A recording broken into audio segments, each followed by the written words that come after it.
Baitang 10, Pangkat Bonifacio.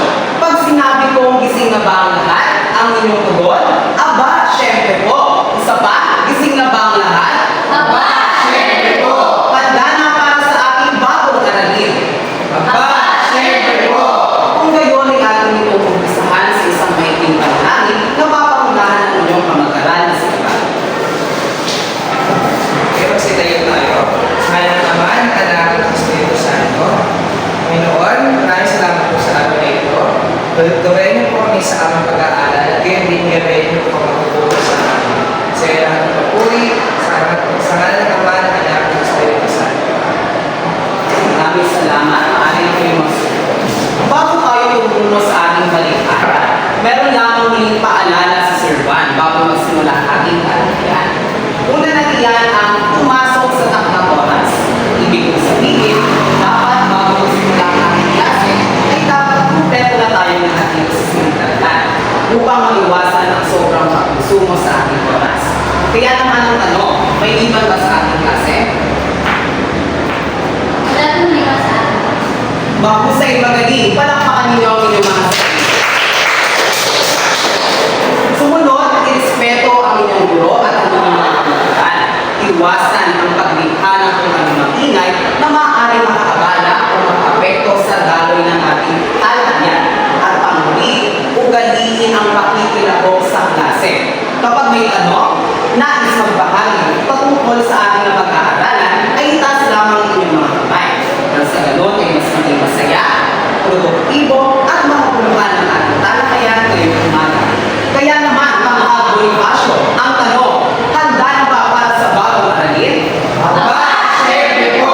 Pero bago yan, magbalik tanong muna tayo sa ating nakalipas na talakayan. Nang sa ganon ay masiguro natin kayo ay natuto. Ngayon, nagtanda ako ng concept map kung nakikita niyo sa ating telebisyon. Sa halip, hindi niyo ito gagawin o sasagutan sa papel. Magbabanggit lamang kayo ng mga katangian na dapat taglayin ng isang aktibong mamamayan.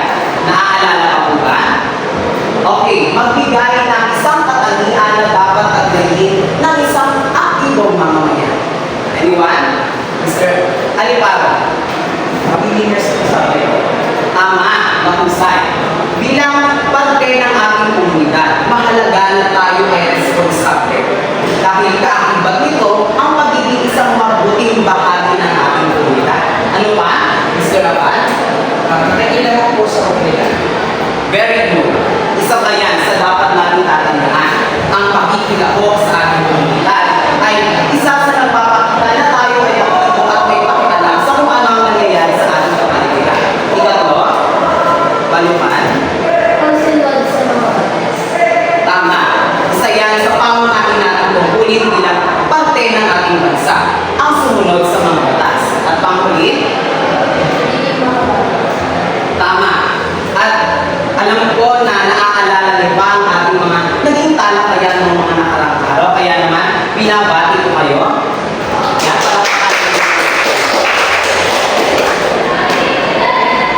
Tandaan at kaunawaan at pinalangin natin noong nakaraan. Ngunit bago tayo dumako sa panibagong paksa, magkakaroon muna tayo ng isang routine gawain. Ang tawag sa gawain nito ay Jumble Words. Familiar ba kayo sa larong ito? Aba, syempre po. Okay, may mga inihanda akong lumulong titik. Sa baba nito ay may kalakip na kahulugan. Ang gagawin nyo ay aayusin nyo ang mga gulong titik upang makuha ang hinahanap na sagutan. Maliwanag ba? Aba, syempre po. Kapag nais mong sumagot, itataas nyo lamang ang inyong kanang kamay. Malinaw? Aba, syempre po. Ano ulit ang itataas? Kanang kamay. Ayan. So, una, ito ang isang obligasyon at karapatang pampolitikal na ginagarantiya sa sariling batas. Ulitin ko, ito ang isang obligasyon at karapatang pampolitikal na ginagarantiya sa sariling batas. Ano sa tingin nyo ang salitang ito? Sige, Tia. Pagboto. Ayan, ang husay. Ito ay pagboto. Dalawa, ito ay tumutukoy sa pinakatayak na paraan ng pakikilahok at pagpili ng mga mamamayan. Ulitin ko, ito ay tumutukoy sa pinakatayak na paraan ng pakikilahok at pagpili ng mga mamamayan. Ano sa tingin nyo ang salita ito? Sige, Janice. Election. Okay, ito ito ay eleksyon. Tatlo. Ito ang pinakamahalaga elemento ng isang estado. Ulitin ko, ito ang pinakamahalaga elemento ng isang estado. Ano sa tingin nyo ang salitang ito? Sige, ang yun. Mamamayan. Okay, ang husay. Ito ay mamamayan. Dapat, ito ay tungkol sa karapatan ng mga mamamayan na makitapok sa pamamalakad ng pamahalaan. Ulitin ko, ito ay tungkol sa karapatan ng mga mamamayan na makitapok sa pamamalakad ng pamahalaan. Ano sa tingin nyo sa salitang ito? Sige, Evan. Karapatang pampolitika. Okay, ang husay. Ito ay karapatang pampolitika. Ikalima at yung salita, ito ay isang katipunan ng mga pangunahing simulatin, pamantayan at doktrina na dapat sundin ng mga mamamayan. Ulitin ko, ito ay isang katipunan ng mga pangunahing simulatin, pamantayan at doktrina na dapat sundin ng mga mamamayan. Ano sa tingin nyo sa litang ito? Sige, Sykes. Salitang batas. Ayan, ang husay, no? Bigyan nyo nga ng tatlong palakpak ng inyong mga sarili. Batay sa inyong pagsusuri, ano-ano ang salita ninyo? Okay, maaari mo basahin mula ang isa ang ninyo. Pagboto. Ito isang obligasyon at karapatang pampolitika na ginagawa ng salitang batas. Ay, ikalawa. Eleksyon. Ito ay tumutukoy sa pinakapayang na paraan ng pagkikilahok at pagpili ng mga mamamayan. Ikatlo. Mamamayan. Ito ang pinakamahalagang elemento ng Estado. Ikaapat. Karapatang pampolitika. Ito ay tungkol sa karapatan ng mga mamamayan na makitahok sa pamamalakad ng pamahalaan. Ikalima. Saligang batas. Ito ay isang katipunan ng mga pangunahing simulating pamantayan at doktrina na dapat sundin ng mga mamamayan. Yan, salamat. Saan nyo madalas naririnig ang mga salitang ito? Sige, okay. Okay, madalas natin napapanood ko sa television, particular na sa mga balita. Kuya, may magawin mo lalagay ba kayo? Sige, Evan. Sa social media. Okay, madalas natin itong napapanood sa iba't ibang social media platform ng Evan. Ang mga nabubulong salitang yan ay may kinalaman sa magiging paksa natin sa araw na ito. At ang paksa natin ay pumapatungkol sa politikal na pakikinig. Mapagpalayang araw muli para sa ating lahat. At sumayin Para sa ating pangunahing paksa, ating pong tatalakayin ang patungkol sa politikal na pakikilahok. Ngunit bago tayo tumako sa ating talakayan, ating unang alamin ang mga layunin na kailangan natin malaman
ba?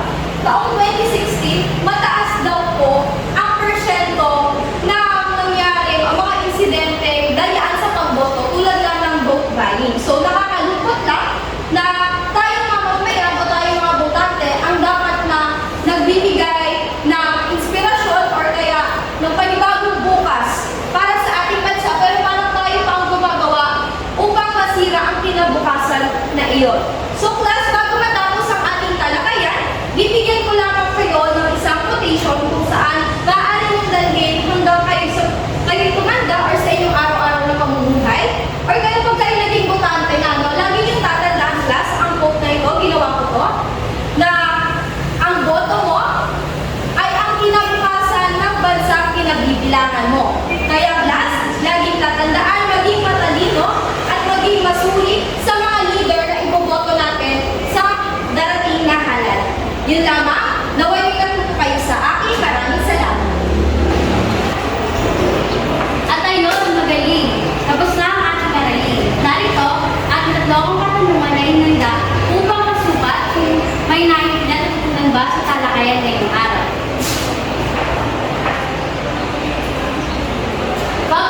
Bago kayo sumagot, tataas ka mga kanang kamay, mga tataas. Magaling. Unang katanungan, paano maaari makilahok ang mga mamamayan sa political proseso? May nais sumagot. Sige? Tayo yung mga mamamayan, maaari ko tayo makilahok sa political proseso sa pamamagitan ng katulad po ng ating naging talakayan kanina, ang pagboto po ay isang mahalagang karapatan natin mga mamamayan upang mamili kung sino yung karapat-dapat ng mga bansa. Mahusay. Pangalawang katanungan, ano ang mga benepisyo ng politikal na pakikilahok? Sige. Makakatulong ito sa paglago ng ating bansa. Magaling. At ang pinakahuli, pangatlong katanungan, ano ang layunin niyong pagboto?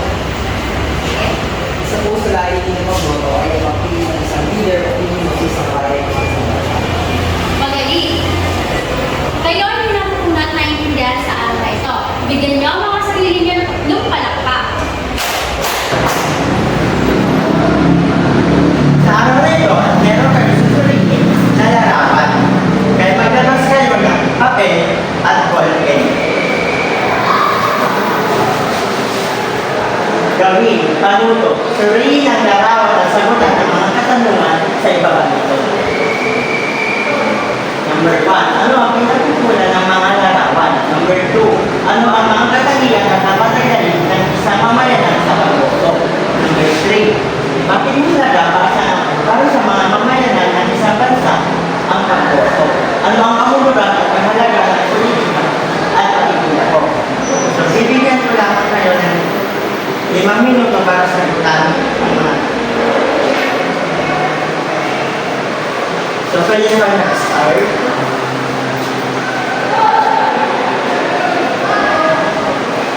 Nagusot na po ba?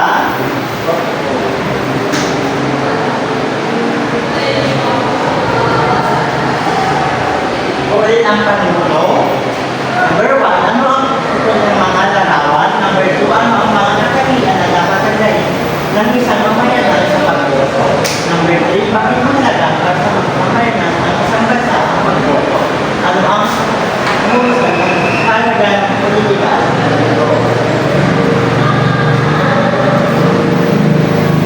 Tapos na ito ba? Kung tapos na, magtatawag ako tatlong estudyante para sagutan ang mga katanungan na ito. Sa number 1, sino ang gustong sumagot? Abad?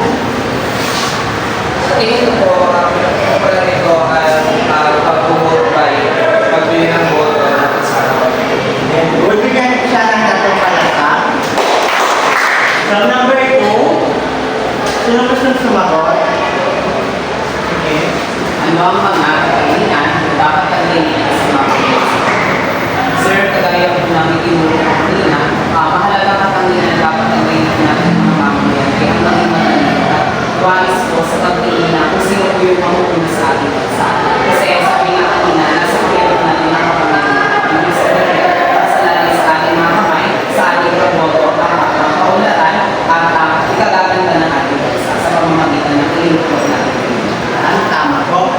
person na dapat napalagpak? So, number 3. Sino po gusto sumagot? Miss Janice. Bakit mahalaga ka? Dahil sa pamamagitan po ng boto, tayo po ang natutulog sa mga pinuno na pamumuno sa ating bansa. So, if mali ang pinuno na tulog natin, siguro ang gagawin natin yun kasi ang mamamayan, kasi mali ang boto natin. At sa pangalawang tanong, ang kahalagahan ng politikal na pakikilahok ay tulad nga ng pagsusunod natin ng mga pinuno, mga tamang pinuno sa posisyon at pagdilig sa atin sa bansa natin. So, sa pakikilahok politikal, dapat natin malagay isipin ang pagiging matalino at ang pagiging responsable. Very good. Bigyan na yung mga palakpak. Ang mga bata, umuusay yung sumagot. Sana marami ka na hinihasa. Natapos na ang ating talakayan. Mayroon bang naunawaan? Aba, syempre po. Natuto at naliwanagan. Aba, syempre po. At sa pagkakataong ito, tayo naman ay magkakaroon ng pangkatang gawain. Ano po? Ang ating pangkatang gawain ay tatawagin natin human taboo. Sir Juan, ano po ang human taboo? Ang human taboo ay ang paglalarawan ng isang konsepto sa pamamagitan mismo ninyo. Yes po. Ibig sabihin, kayo mismo ang maglalarawan ng konseptong kukunin nyo sa aking mga palat. Meron akong mga halimbawa nito. Ayan, kung makikita nyo, kung susulitin nyo, ang pagpito ng mga tao ito ay naglalarawan lamang ng human taboo. Naglalarawan nila ang konsepto na pinila. Okay, hahatiin ko kayo sa dalawang grupo. Ang nasa kanan ang unang pangkat at sumapagpit ang nasa kaliwa naman ang dalawa. Kailangan ko ng dalawang representative.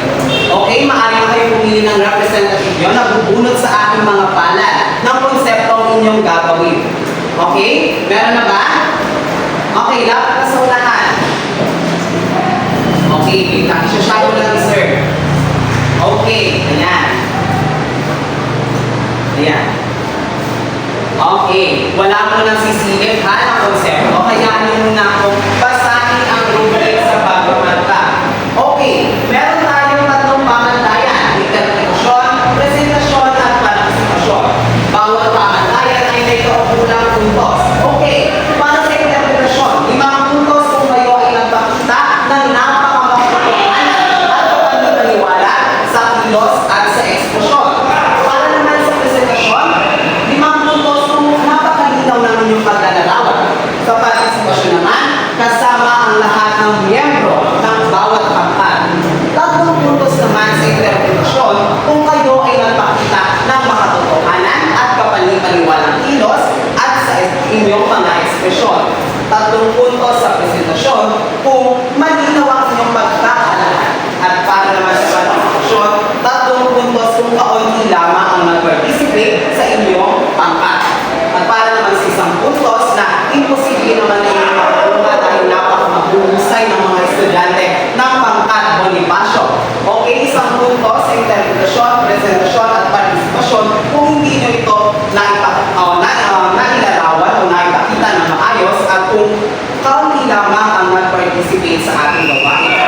Okay, sa pagkakataon ito, gusto ko kayong tanungin, handa na ba kayo para sa ating pangkatang gawain? Aba, syempre po! Sa aking biyak, maaari nyo na itong simulan. Okay, magpunta po kayo ng student, magpunta kung ano po paano nyo may lalarawan ng konseptong inyong natin. Okay?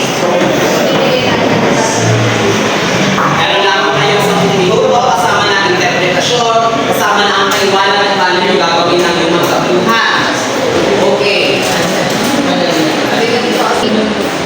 Yan, okay. Papakita ko muli ang rubric sa pagmamahal, no? Para gabay tayo sa ating gagawin. Okay? Sige, 10 minuto para sa interpretasyon at paglalarawan, no? Sa ating human taboo.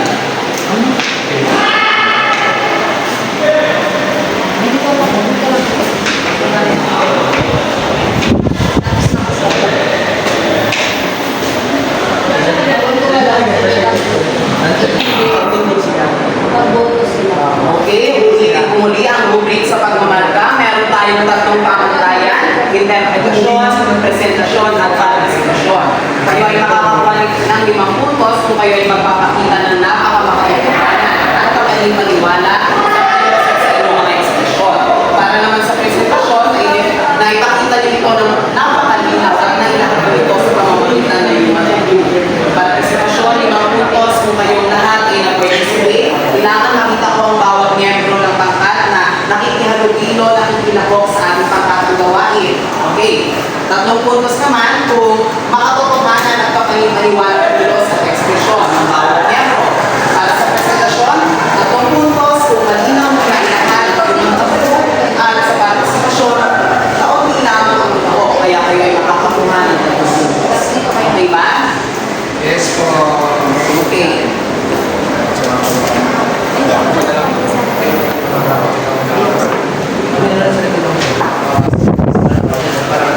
Okay.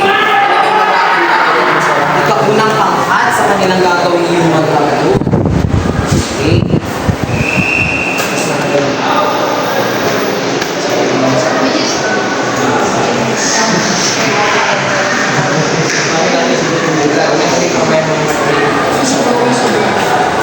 Huwag kakalimutan ang interpretasyon at paliwanag upang malaman natin paano nyo nga ba inilalarawan ng konseptong ito, ha?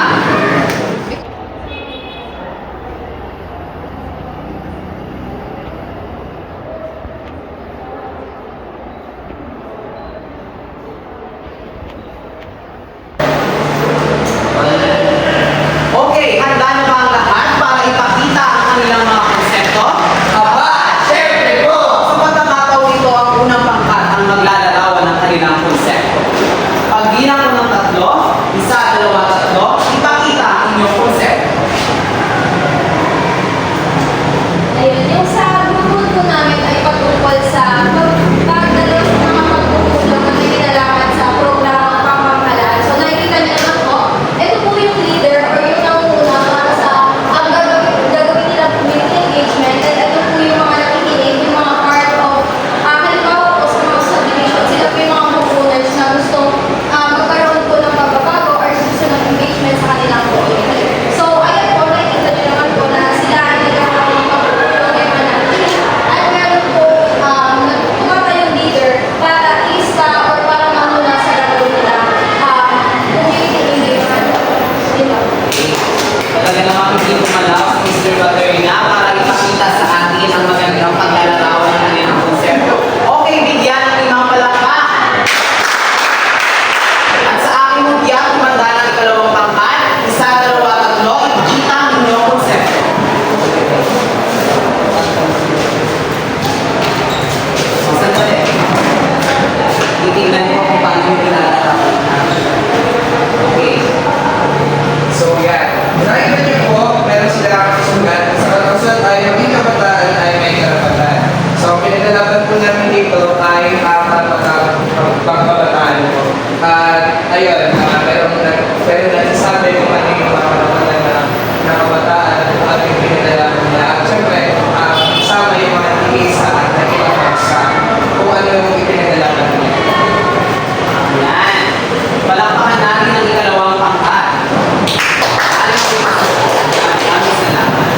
No, base sa inyong ipinakita ng human kapuno, nakita ko na talaga namang pinakukunan kayo sa ating naging talakayan, which is political na pakikilahok. Nawa ay nalalan niyo ito sa inyong paglabas sa ating paaralan at gawin kung ano ang responsibilidad nyo bilang isang mamamayan ng ating bansa. Maging matalinong botante, maging matalinong bahagi ng ating komunidad. Muli, maraming salamat. Handa na ba ang lahat? May natutunan ba? Kung gano'n, ay tumungo na tayo sa ating susunod na gawain. Para sa gawain ito, kinakailangan ko lamang ang inyong partisipasyon at maghusay na pakikinig upang unawain ang mensahe natin sa kawalan ng awin ng ating Panginoon na may dito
natin yung mga nangyayari sa politika, kapag alam po natin yung mga proseso at nakikilang po tayo doon. Kasama na din po doon yung mga issues sa politika. At hindi lang po dapat na aware tayo, hindi lang dapat alam natin. Dapat ginagawa din natin yung part natin as a citizen upang masolusyonan po yung mga problema niyo. Ayun lang po. Mahusay, magaling, Jester. Bigyan natin siya ng 5 palakpak. Para sa ikalawang tanong, ang magbabahagi naman ng kanyang sagot ay si Abendano Mark Eval. Para naman sa ikalawang tanong, sa pagboto, ano ang mga bagay na isinasaalang-alang mo kung naglakiwas ko ang pagpili? Naniniwala po ako na hindi po tayo nabubuhay para sa pansarili lamang natin. Kaya naman, sinugot ko po dito na dapat natin isaalang-alang ang ating bayan. Kasi kapag pumipili tayo ng kung sino gusto natin mamuno, dapat isaalang-alang natin yung bayan natin. Kasi nasa kamay ng namumuno ang kaunlaran nito. Pangalawa, ang ating mga pamilya. Ikatlo, ang kapwa at higit sa lahat ng ating sarili. Mahusay, magaling, Mark Eval. Bigyan natin siya ng 5 palakpak. Para sa ikatatlong tanong, ang magbabahagi naman ay si Clark sa Sa pangatlong tanong ko, sa iyong palagay, gaano kahalaga ang pakikilahok sa gawain politika sa pamamagitan ng pagboto para sa kaunlaran ng isang bansa? Sabi nga sa kantangan na natin na pinanilan po natin, kasalan mga kapangyarihan ng pagboto at pagpili ng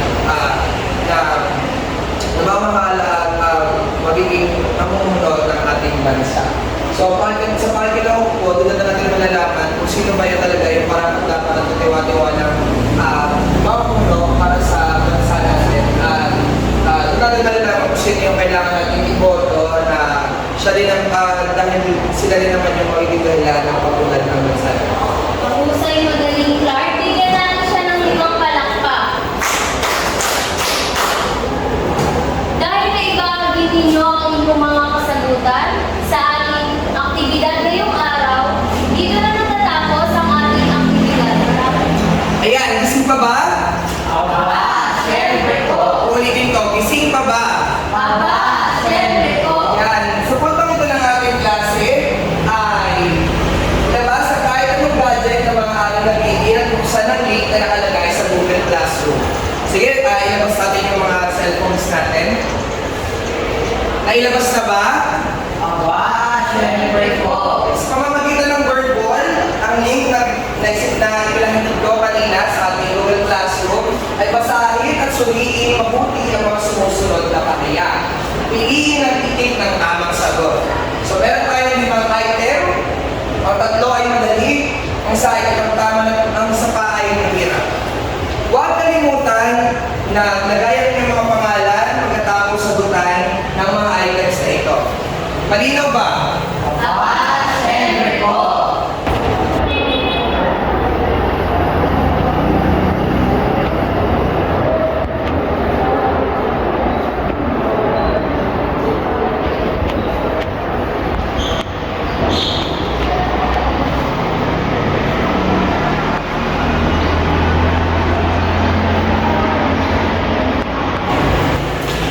Pagpupugay, dahil sa pangkat Bonifacio ay wala nagkamali. Lahat ay may perfectong score.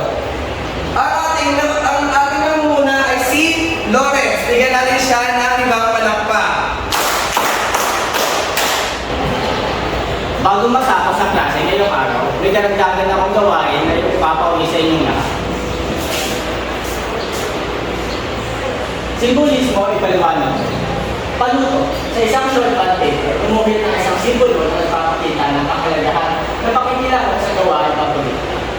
Ipaliwanag kung ano ay pinapaliwanag ng simbolo. Halimbawa, naliling may kita na pwede maging kahulugan ng isang na sa atin ang kinabukasan ng mamamayan. Ganito ang inyong i-drawing sa inyong shortcut paper. Ganyan siya. At ibabasa niya ito kinabukasan o sa susunod nating klase. Sa ating naging talakayan ngayong umaga patungkol sa pakikilahok sa gawain ng politika, Hangad ko na kayo ay natuto. May naunawaan. At naway mailaban ninyo ito sa pagdating ng eleksyon. Nang sa ganon ay maging makabuluhan at may patunguhan ng ating talakayan. Muli, ako si Binibining Abion. Ako si Binibining Altea. Ako si Binibining Aquino si Sir Lores. Ako si Sir Yes. Ako si Ginugong Abad. Ako si Sir Van, ang inyong gurong tagapayo sa Aranding Panlipunan sa Mundo. Hanggang sa susunod na mga talakayan